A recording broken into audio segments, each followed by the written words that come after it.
YouTubers, welcome back to another episode of Costume Cinematographico, a profile of cinematic costumes from some of my favorite series, television, and movies. In this episode, I'll break down the costumes of the 1997 cult classic film and space opera romp, The Fifth Element. It is a bit of a complicated story to unpack, but I hope you find it as fascinating as I do.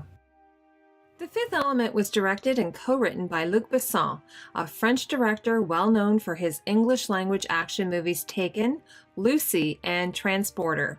Before production began on The Fifth Element, Luc Besson had critical acclaim for his French feature films Nikita and Leon the Professional.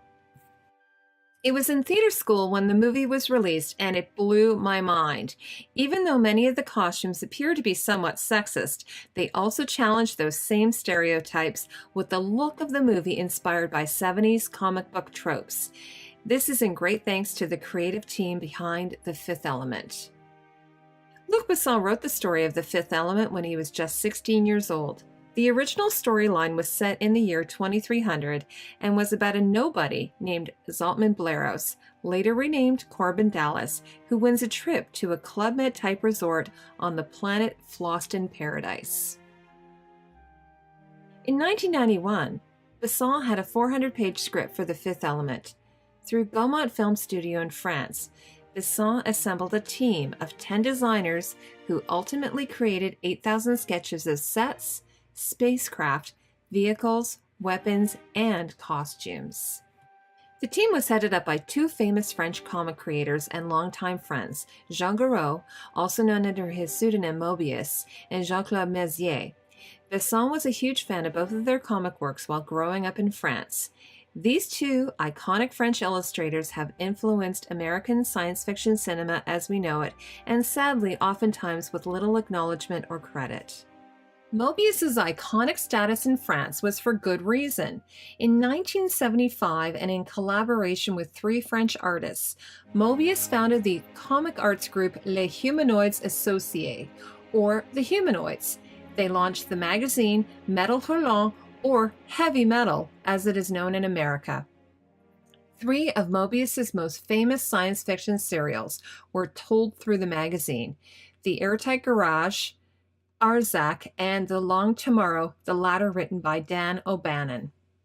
Dan O'Bannon had been Moebius's colleague in the failed Dune production by Chilean director Jodorowsky, and later in Ridley Scott's film production of Alien, for which O'Bannon had written the screenplay. Here is O'Bannon pictured with creature designer H.R. Giger. In 1981, Moebius collaborated with Jodorowsky on a dystopian six-book series known as the Incal.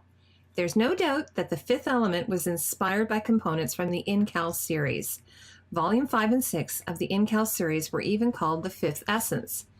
Moebius and the publisher Humanoids Associates would later launch a lawsuit against director Luc Besson and producers Gaumont Studios because of obvious borrowings under sets, scenes, characters, and graphics, and elements of scriptwriting in Cal. Moebius's colleague and longtime friend, Jean-Claude Meznier, was best known for illustrating Valerian and Laureline, the popular, long-running science fiction comic series with his childhood friend Pierre Christin. Valerian and Laureline influenced many science fiction and fantasy films, including Star Wars.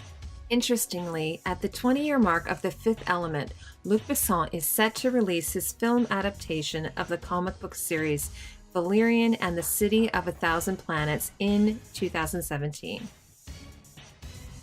In The Circles of Power, the Volume 15 chapter of the Valerian and Laureline book series, it features a character named S-Trax, who drives a flying taxicab through the congested air traffic of the vast metropolis of the planet Rubinus. Meznier had sent Besson a copy of The Circles of Power, and from that, Besson changed Corbin Dallas's profession from a rocket ship factory worker to that of a taxi driver who flies his cab in futuristic New York. You can see how close The Fifth Element on the top is to the Rubinus world, all thanks to Meznier. The team also included concept artists and illustrators Patrice Garcia, Moebius's own daughter, Helene Giraud, Jacques Rey, Camille Cassit, and Sylvain Despretz, who worked under the guidance of his mentor Mobius. French haute couture and pret-a-porter fashion designer Jean-Paul Gaultier was brought on to design the costumes.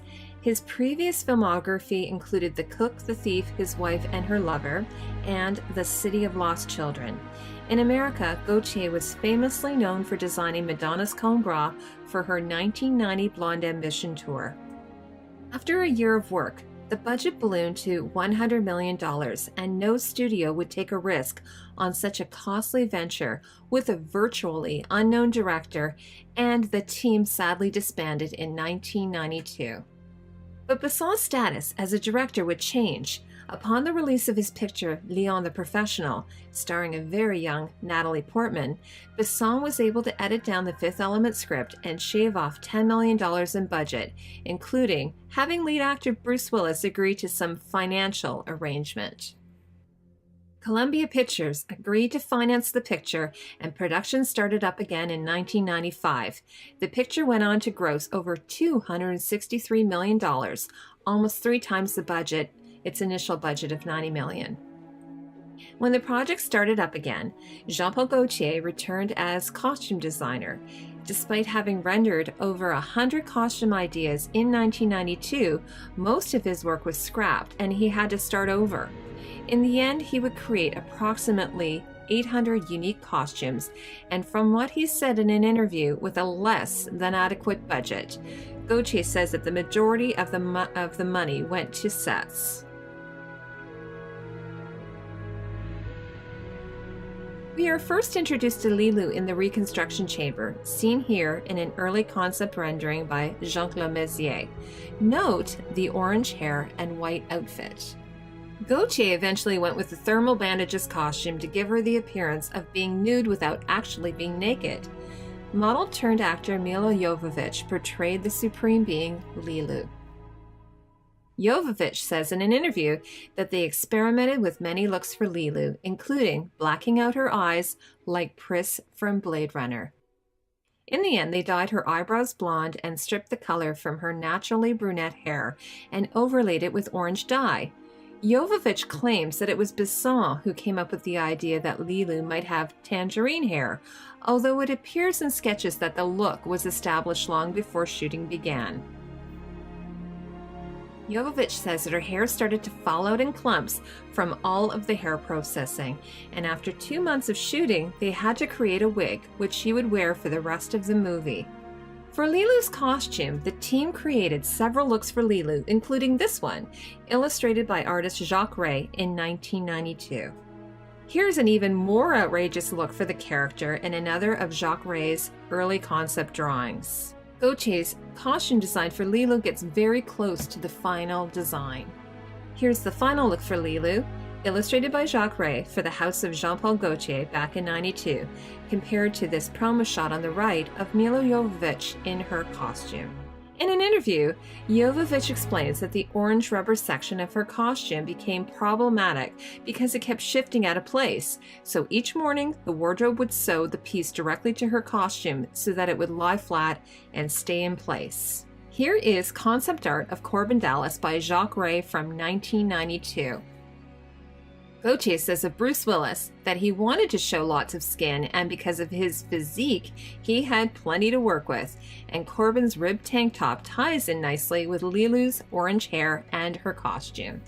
I especially love Corbin's cropped flight jacket with its various compartments and piped shoulders. Gaultier goes for James Bond classic with this sharp tuxedo with a simple pleated shirt bib, just to strategically rip off sections of the sleeves. Not sure how this happens, but of course it emphasizes Willis's biceps. Gaultier and the design team determined the look for the principal cast early on, including the costume design for the movie's antagonist Jean-Baptiste Emmanuel Zorg. In a clear likeness to Hitler, here is the concept art of Zorg's costume by Jacques Rey. Gary Oldman was cast as the villain, having worked with Besson on Leon the Professional. For his look, they scrapped the mustache, but kept everything else, including the soul patch, the plexiglass pate, and the greasy, slicked back hair. His outfit is a futuristic take on the three-piece pinstripe suit made from vinyl fabric. The shirt, with the exaggerated stand-up collar, appears to be constructed from lustrous shot taffeta, a two-tone woven fabric. For Zorg's second look, he changes out of his striped vest for the shiny two-tone orange and green vest. Some fans liken the look of Father Vito Cornelius to a Jedi Master like Obi-Wan Kenobi, but his character is really a stock character archetype of the nutty professor and not really of the wise teacher. His robe is similar to that of a Franciscan friar.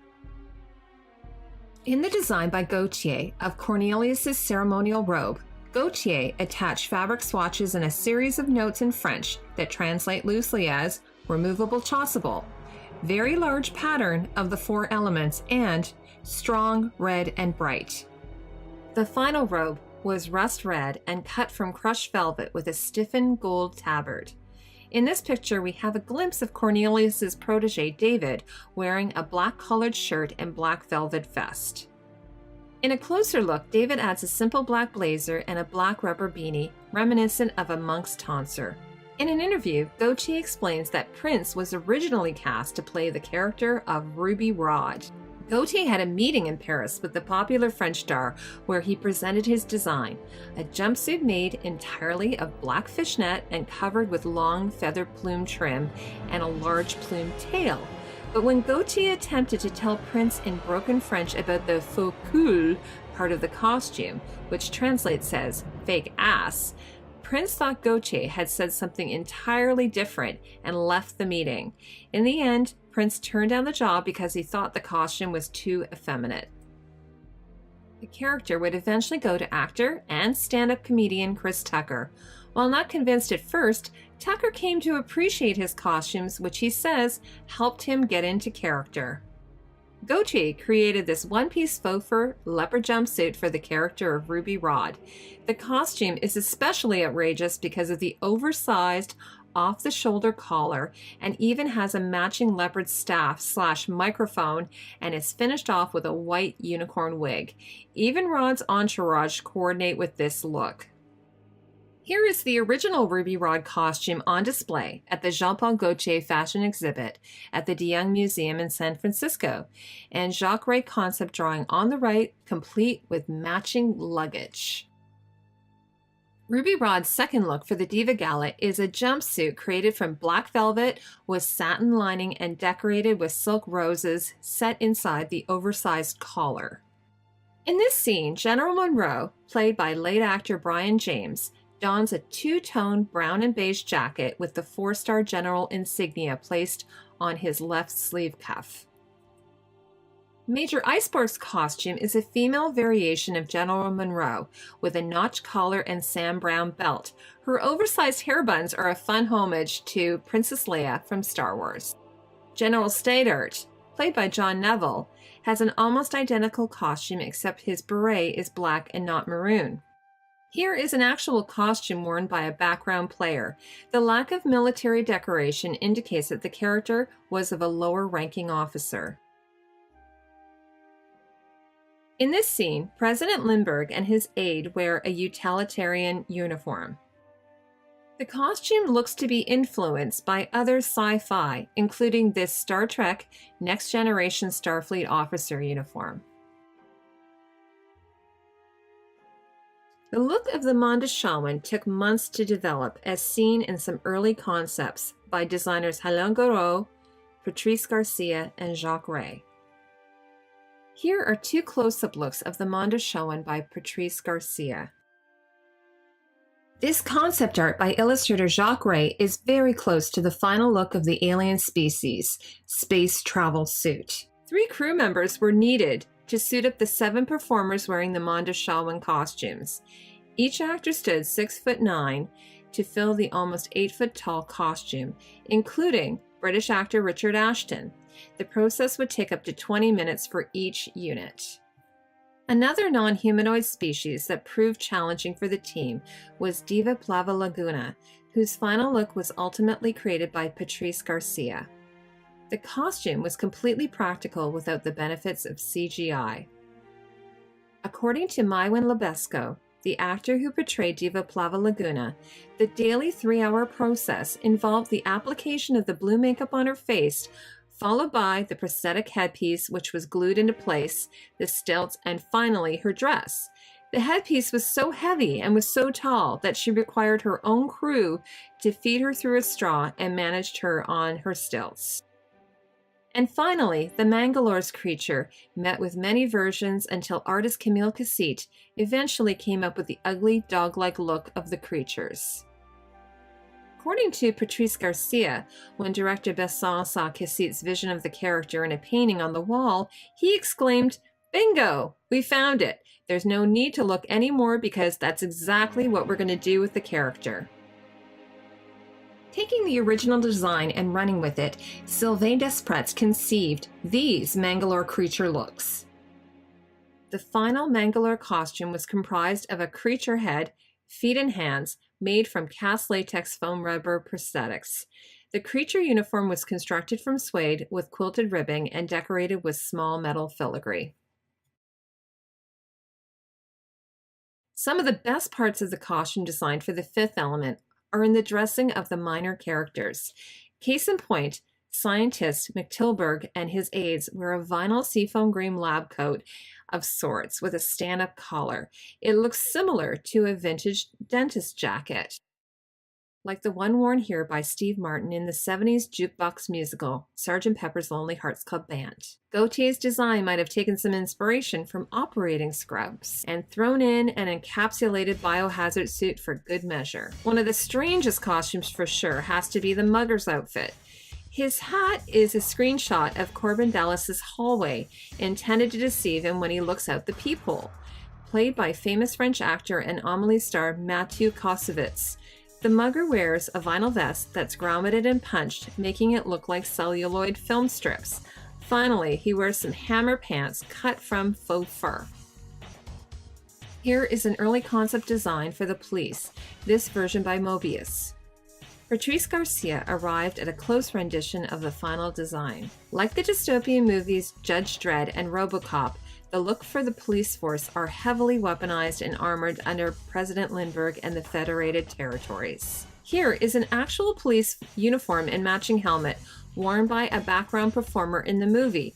The costume is made of a canvas-type material, fiberglass, plastic, metal, and rubber. Here is another rendering by Jacques Ray for the House of Jean-Paul Gaultier, this one of the Fhloston Paradise crew.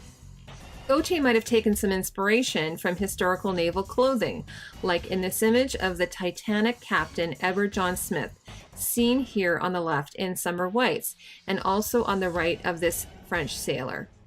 In this scene, we see the interpretation with the ship's captain and first mate. Fogg, one of the featured Fhloston Paradise crew, wears a Breton undershirt, a signature look for Gaultier in his branding. A staple French clothing item in French fashion, the Breton sweater is a cotton undershirt with horizontal blue and white stripes. Sometimes referred to as tricot ray, the Breton sweater was first introduced to the French Navy in 1858. Here is one of the original ship crew uniforms used in the movie.